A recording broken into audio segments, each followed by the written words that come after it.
डिफाइड tribes के जो आपने बात की, विमुक्त घुमंतु अर्धघुमंतु समुदाय, और अंग्रेजों के समय इनको बस्तियों से बाहर तारों की बागड़ लगाकर रख दिया जाता था।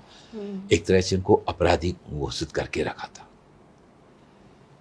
आज़ादी के बाद भी डिनोटिफाइड ट्राइब्स के बंधुओं के आर्थिक सामाजिक सशक्तिकरण के लिए जितना ध्यान देने की आवश्यकता थी उतना उन पर काम नहीं किया गया।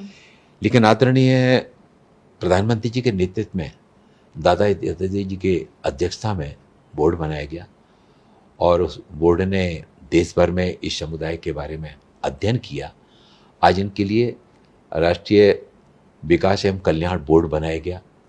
इनके बच्चों के लिए शिक्षा के साथ में जोड़ने जाने के लिए निःशुल्क कोचिंग शुरू की जा रही है। इनके लिए स्व सहायता समूह बनाए जा रहे हैं। इनको स्किल ट्रेनिंग के साथ में जोड़ा जा रहा है। लगभग 5,500 स्व सहायता समूह बनाने का लक्ष्य रखा गया और अभी तक लगभग 3,500 स्व सहायता समूह डिनोटिफाइड ट्राइब्स के बीच में बनाए जा चुके हैं। और इस वर्ग के समुदाय के बीच में कई राज्यों में मेरा स्वयं का जाना हुआ, उन बस्तियों में जाना हुआ और उन बस्तियों में जाकर उनके बीच में जाकर बैठकर जब हमने बातचीत की तो उन्होंने बहुत प्रसन्नता जाहिर की कि विमुक्त घुमंतु अर्धघुमंतु समुदाय के लोगों के पहचान पत्र नहीं बनते थे, उनके प्रमाण पत्र नहीं बनते थे, जिसके कारण से शासन की विभिन्न योजनाओं के लाभ से वो वंचित रहते थे। लोहगढ़िया, बंजारे, बागड़ समुदाय के लोग, सपेरे, ये सारे लोग जो है ना, ये एक स्थान पर नहीं रहते थे, तो इनका मतदाता परिचय पत्र नहीं मिलता था, इनका राशन कार्ड नहीं बनता था, जिसके कारण से उनको प्रधानमंत्री आवास योजना का लाभ नहीं मिलता था। अब इनके आयुष्मान भारत योजना के कार्ड बन रहे हैं, इनके प्रमाण पत्र बन रहे हैं, इनके बच्चों को शिक्षा के साथ में जोड़ा जा रहा है, स्किल ट्रेनिंग के साथ में जोड़ा जा रहा है। और जो हमारा जो विकास एवं कल्याण बोर्ड बना है उसके सदस्य इनकी बस्तियों में जाकर के उनको इन सारी योजनाओं के बारे में जानकारी दे करके ये कैसे उनको सशक्त किया जा सकता है। मैं महाराष्ट्र के स्थानों पर गया था, गुजरात के कुछ स्थानों पर गया था।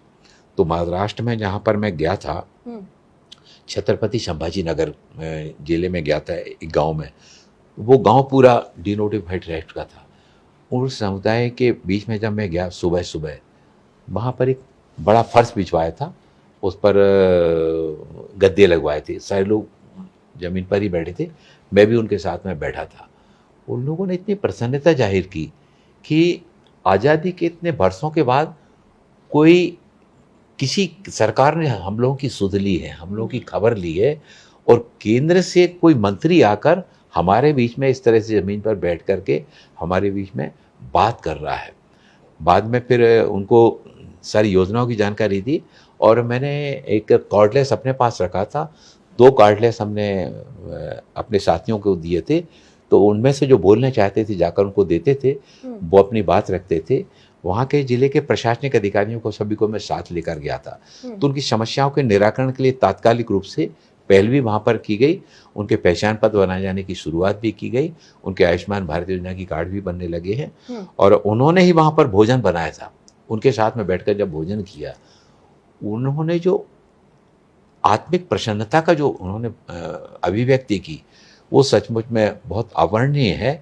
और माननीय प्रधानमंत्री जी के प्रति जो उन्होंने आभार और धन्यवाद किया कि हम वहाँ तक तो नहीं पहुँच पाएंगे, लेकिन माननीय प्रधानमंत्री जी का सोच जो है ना बहुत बड़ा है कि आज उन्होंने आपको हम लोगों के बीच में भेजा, आप अधिकारियों को साथ में लेकर आए।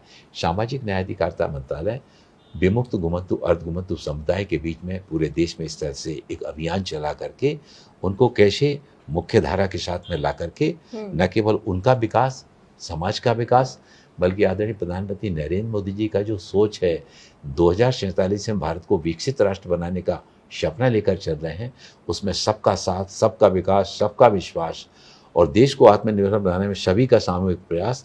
तो जब हम सभी के सामूहिक प्रयासों की बात करते हैं, उसमें हम डिनोटिफाइड ट्राइब्स के बंधुओं का भी हम साथ चाहते हैं, उसमें हम ट्रांसजेंडर समुदाय का भी हम उसमें साथ चाहते हैं, उसमें हम सीनियर सिटीजन का भी हम साथ चाहते हैं, समाज के सभी बंधुओं का साथ हम उसमें चाहते हैं।